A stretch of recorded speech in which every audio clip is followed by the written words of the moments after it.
Attention mga Filipino senior citizens, paano nga ba kumuha ng digital senior citizen ID ngayon? Mag-download po kayo ng eGov.ph sa inyong cellphone, mag-register at pindutin ang digital ID at nang ma-generate po ang inyong digital senior citizen ID.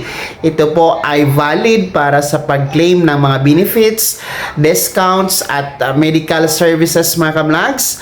At ito nga po ay pareho lamang na kinikilala no sa ating physical na senior citizen ID na nakukuha po natin sa OSCA. So pareho lang po yan mga kablogs, pero ang kagandahan lamang po sa digital senior citizen ID, dala-dala nyo po kahit saan kayo pupunta dahil nasa cellphone nyo lamang po nakasave sa inyong gallery. Kaya kumuha na po, mag-generate na ng digital senior citizen ID mga lolo at lola.